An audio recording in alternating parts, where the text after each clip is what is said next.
Your tribe is often described by outsiders as the crocodile tribe, and there's a good reason for that. We believe in crocodile. So crocodile is a very strong animal. The strong of crocodile, we put this scales on our body. Is it okay if we see? The Chambri people believe Earth rests on the back of an ancestral crocodile, from which humans evolved as they migrated from the Sepik River. How old are you when this was done? 17 years old. To them, the crocodile embodies spirit, manhood, strength, and power. So today we have two crocodiles being cooked two different ways. We had a big crocodile that's being prepared separately, and then we have this little guy right here. It's been skinned, and now it's being smoked whole. Smoking is kind of the specialty of this village, and it's a skill that's absolutely crucial in order for them to be able to trade and sell fish. Smoking the fish means that they'll last longer. They're preserved so then they can keep them until they need to barter or trade them for something else. This crocodile is going to take about 4 hours to smoke all the way through. And then, are we going to barter it? No. There will be no trade. Instead, we'll be trying it out. The second crocodile is a different story, but while it's being butchered, I'm headed to the most sacred place in the village. Thank you so much for inviting me into the spirit house. Here, us men can speak freely about topics that are forbidden in the presence of women. It's a place for men to gather. Women are not allowed. Why not? They don't have skull. So all of you have undergone the crocodile scarification, right? Yeah. This scarification ritual isn't just a rite of passage. It's a raw test of courage and resilience. Overcoming this test marks the transition into manhood. They make a fence around the spirit house that no women or ladies can look through. Inside, the boys are taught tribal customs and the responsibilities of manhood, preparing them for the ritual ahead. And they're cutting you. The feeling, are you in pain? Are you excited? It's painful, but after all, you're going to be happy. You're using a razor blade, right? Yeah. Our ancestors used the bamboo, but now we are using the blade. With cutting complete, oil is applied to soothe the pain, and clay is rubbed into the wounds to ensure the scars heal with a raised texture, mimicking the scales of a crocodile. How long did it take you to heal? 5 or 6 days and finish. Once their transformation is complete, the crocodile men shoulder great responsibility for the tribe. They must build, protect, and at times launch attacks on neighboring tribes, bringing back the heads of their enemies that will be consumed by future warriors. But before we get into that, a slightly less controversial meat. This is your wife sitting next to you. It's very nice to meet you. He's taking the knife to the tail and he's just cutting it right in half. Take a look at this. This is the small crocodile too, and that is so much meat. This looks amazing. Oh yeah, that looks incredible. Very nice. It's very flaky like a fish. No, it should be like chicken mix. You think like chicken? Yeah. To me, it tastes like halfway between a fish and a chicken. It's nice and smoky. Only know, what do you think? Very good. I'm curious, when did you two meet each other? So when I was going down to her village, and I met her, and I married her, and I took her to my home. Was it already arranged? It was been arranged marriage. I made the agreement with her parents. Wow. When you first saw Judas, what did you think the first time you saw his scars? She said, okay, this person will be look after me. He can go and hunt for the crocodile, for the pig. So she said, this man is okay. It was a symbol to let her know that you would be a protector and a provider. Yes, That's what it sounds yes, like, she yes, said. yes, yes. What is the Western equivalent of that? Like a Mercedes-Benz having 50 Bitcoin? For our second crocodile dish, the meat is cut into bite-sized pieces. On the side, coconut flesh is scraped and mixed with river water to extract fresh coconut milk. And you have children. 1 son and 3 daughters. Do you want your son to undergo the same scarification that you went Yes, through? yes. You do?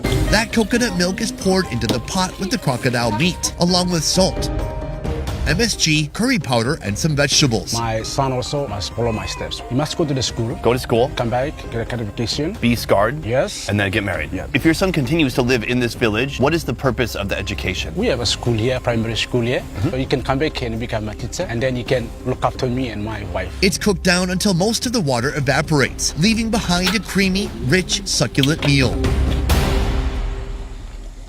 This is very good. It's got a nice texture, less flaky than the smoked bit we just had. It's got a little bit more like mushiness to it, a nice bite. It's creamy from that coconut. It's a really good flavor. Yeah, I like that.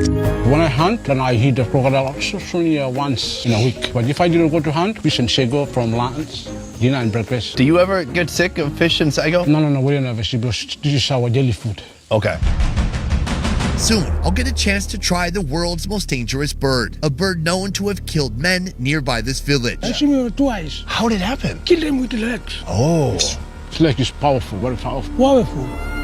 But first, there's another type of meat, so rare and taboo that most don't even dare to mention its existence. Could you tell me what is the purpose of the bloodstones? In front of the spirit house stands a pair of stones, holding deep significance to the people of this clan. Our ancestors, they went to the other village and they fight with other tribes, and when they kill the enemies, they bring the heads and they put the heads of the person on the stone and the blood fall on the stone. Later on, they get a skull and go and put it in the spirit house. They're going to get the bit of the skull. They're going to kill dog or pig, and they're going to mix it up with meat and they give it to the small boys. Give it to them. They're going to, yeah, that's a pig meat or dog meat you eat. They're going to eat real human meat. Really? Yeah. This isn't the first time I've encountered a tribe with cannibalism in its history. In Papua, Indonesia, the Karawai people once killed members of other tribes and ate their flesh as a form of punishment. Here in Papua New Guinea, the Palimbe clan, a branch of the Chambri people, followed a similar practice. What was the purpose of feeding the children the flesh of your enemies? Later they will become a warrior. Warrior. So they are the strongest men who later will go and fight the enemies. Do you believe that it made them stronger? Yeah. And when is the last time these bloodstones were actually used? Around World War II, About 80 years 80 ago. years. And so what was the change? Why did that tradition stop? the police will come and arrest you and go and lock. If there were no police, do you think people would still be killing? They're still killing. Wow, so just because they might get in trouble, people don't do it. Since then, many tribes, including the Palimbe, converted to Christianity, leaving those brutal practices behind. How does it feel knowing that these were your ancestors? That's our history. Sure. You seem to like the story. Yeah. And you seem to believe that eating the enemies actually produced power. Yeah. So you seem kind of proud of it, right? Yeah. Yeah. Yeah. Yeah. But you're not going to do it. Yeah, I'm gonna go to do now. So if you could do it, you would. Have you ever been curious about what a human tastes like? No. No. At least for the Chambri tribe, eating human flesh was never about sustenance, but about power. Fortunately, this dark practice will never again be observed on this island. At last, here we have it, the most dangerous bird in the world, the cassowary. Right. So let's talk. A couple of days ago, they caught this bird. They brought it here so we could see it while it was alive, and this morning, it died of natural causes. It may not be the freshest meat, but it is the most dangerous bird meat in the world. The cassowary can only be found deep in the forests of Papua New Guinea and Australia, powerful and dangerous. They're also adept at disappearing long before being spotted by human eyes. This is a rare and special event that we would even have this bird here, a brand new species for me, and something this tribe only gets to enjoy every once in a while. Weighing up to 150 pounds and standing 6 feet tall, the cassowary is generally a shy creature. Though that's not the story you'll hear if you ask around the village. The cassowary is special. They have strong legs capable of delivering a strong kick. But it's not just about the kick, it's about the dagger-like claws at the end of its feet that can be up to 5 inches long. This is what it uses to slash up predators or even humans. The bird will be cooked 2 ways. The first dish may seem simple. Designed to highlight the true flavor of the animal, the meat is grilled with just a touch of salt. Ladies, thank you for joining me. I've been around too many guys today, so I needed a little bit of estrogen around me. The guys, they're great, but they're just talking about crocodiles and scarring themselves. It was a bit much. You understand, right? Yes. I mean, you live with these guys. Grilled, charred, blackened? It's very dark. You prepared this. Yes, Tell me about your preparation here. about this one. I made a fire and I put them on the wire. It become, it look like this. It looks very black. I'm seeing these different body parts. What, is it ribs? Yes, it's ribs. Those are some big ribs. Oh, this is a wing? Yes. Look at this tiny wing. What kind of wing is that? Have any of you eaten this before? Yes. I ate last year. I even eat. It's going to be my first time as well, Hannah. Yeah. Oh, wow. So it's black on the outside, but on the inside, red, kind of beefy looking. Let's go for it. It's very nice. It's delightfully smoky. It's very fatty, beefy, has a strong flavor. I like it. But I'm curious, way out here, people don't really have pastures. You have wild pigs, you have fish, but are you ever eating beef? No, Have you ever had beef? never. Wow. So have you ever had beef? No, Where do you have to go to get beef? then you go up in city. They sell it in the store. Interesting. We eat fish and Fish and sago. Fish and sago. Do you ever get tired of fish? Yes. yes. Sometimes. Sometimes we tired of. Is this fun to try? Something new? Is this good? Yes. Yes. Good. To go with the bird, we need something else. We need something a bit familiar. For the carbohydrate, sago is on the menu again. But this time, the sago flour is mixed with hot water and stirred until it forms a sticky, gooey texture. This is one of the most interesting, glutinous, strange carbohydrates I've ever seen in my life. It smells kind of fermented. I'm not sure if that's going to catch on in the US anytime soon. It's such a fun but strange, gooey texture, almost slimy a little bit, very jiggly. The flavor, not very strong. We must eat with the protein. And so, we need some of this.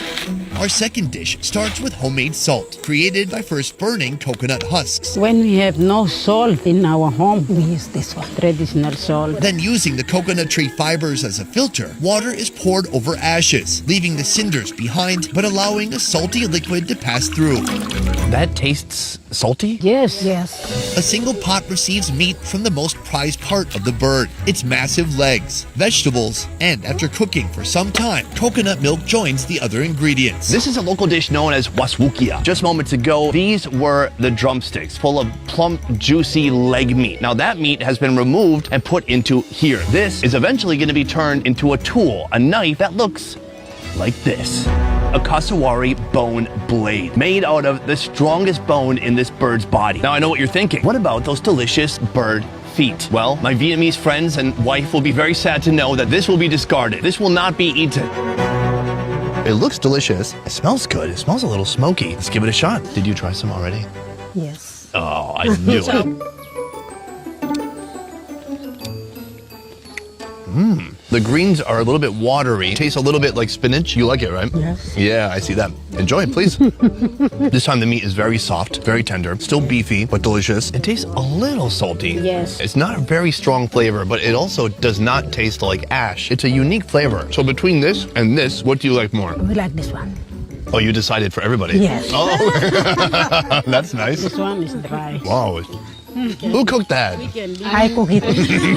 We can leave it for a month and we eat. Oh, that's a pretty nice compliment. This is a fascinating experience. I like this bird. It is kind of like eating a tiny emu. Beefy, tender, delicious, and it's probably the only time in my life I will ever get to eat this. Hannah, what do you think? Sweet. Got it. Are you married? No. Do you plan to get married? No. No. Smart.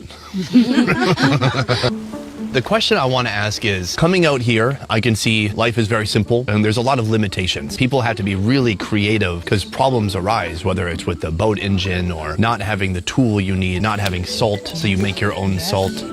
But around the world, everybody has a different requirement for happiness, what makes them feel satisfied or what they're building towards. What is a happy life for you? More water and we have more food, more sago and fish. All these things makes us happy. Have you had times in your life where you didn't have much food? No. You always have food, Yes. but more food, always better than less food. What about you, Anna? I like to live in my village because my village is more nice than when I'm going out. I'm sure you've seen YouTube videos and movies where maybe you can see some big city. Are you curious about those things? We live comfortable in our village because we does not spend any money. We have everything. We stay in our village and we get free. No property tax? No. God damn. I gotta move here.